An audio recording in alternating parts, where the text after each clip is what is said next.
राजधानी एक्सप्रेस अपनी तेज़ रफ्तार से अंधेरी रात को चीरती हुई आगे बढ़ रही थी। ट्रेन के अंदर अरविंद और सविता के बीच की बातचीत अब औपचारिकता से आगे बढ़ चुकी थी। दोनों के बीच एक अजीब सी गर्माहट महसूस हो रही थी। सविता की गहरी काजल से सजी आंखों और उसके मुस्कुराने के ढंग ने अरविंद को और ज़्यादा आकर्षित कर लिया था। आप क्या करती हैं? अरविंद ने आखिरकार उससे पूछा। सविता ने थोड़ा हिचकिचाते हुए कहा, मैं जो ज़िंदगी मांगती है वही करती हूँ। अरविंद को उसका जवाब अजीब लगा, लेकिन उसने और कुछ नहीं पूछा। और आप? सविता ने उसकी आंखों में झांकते हुए पूछा। मैं एक बिजनेसमैन हूँ, अरविंद ने गर्व से जवाब दिया। अच्छा बिजनेस है, पैसा है, फिर भी कुछ अधूरा लगता है।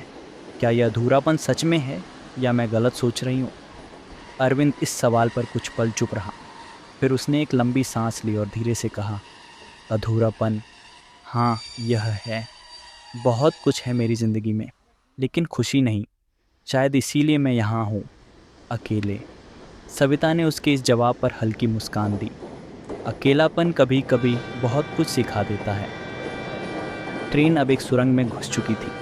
चारों तरफ अंधेरा और झटकों की आवाज़ ने माहौल को और सघन बना दिया। आपने कभी कुछ ऐसा चाहा है जो आपको नहीं मिला?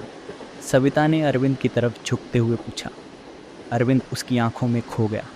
शायद अब तक नहीं, पर शायद आज कुछ बदल सकता है।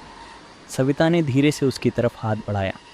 कभी कभी जो हम चाहते हैं वह खुद चलकर हमारे पास आ जाता है। उन दोनों के बीच के फासले अब मिट चुके थे। अरविंद ने सविता के हाथ को थामा और एक अजीब सी गर्माहट ने दोनों को जकड़ लिया।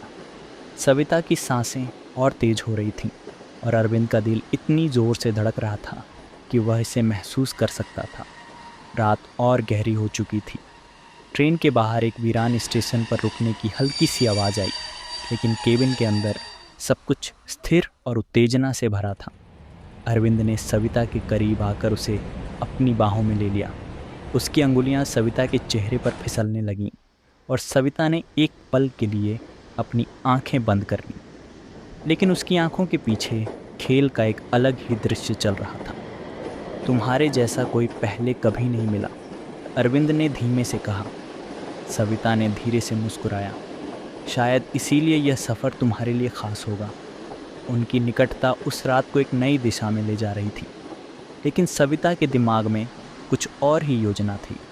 वह जानती थी कि यह खेल उसके लिए सिर्फ एक शारीरिक आकर्षण नहीं है, बल्कि इसके पीछे एक बड़ी चाल है। जैसे ही अरविंद और सविता के बीच का क्षण अपने चरम पर पहुंचने वाला था, अचानक ट्रेन के एक झटके ने माहौल बदल दिया। सविता ने अरविंद को धीमे से पीछे धकेला और कहा, रात अभी लंबी है, हर चीज़ का सही वक्त आता है। अरविंद कुछ समझ नहीं पाया, लेकिन वह उसकी बात मान गया। जैसे ही सविता केबिन के बाहर निकली, वह अपने बैग से एक छोटा सा फ़ोन निकालती है। फ़ोन पर उसने एक नंबर डायल किया। प्लान शुरू हो चुका है, बस तुम्हें सही समय पर अपना काम करना है, उसने धीमी आवाज़ में कहा। ट्रेन के बाहर अंधेरे में दूर कहीं एक रहस्यमय मुस्कान तैर रही थी। अरविंद अब तक अनजान था कि वह एक बड़े जाल में फंस चुका है। सविता के कदम और उसकी हरकतें एक बड़ी साजिश का हिस्सा थीं। रात के रहस्य में कहानी और जटिल होगी जब सविता के असली इरादे और अंजना की योजना के पहले संकेत सामने आएंगे।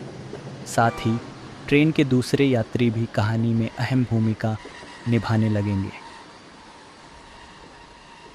अगर आपको ये भाग पसंद आया है तो चैनल को सब्सक्राइब कीजिए। अगला भाग जल्द ही आएगा।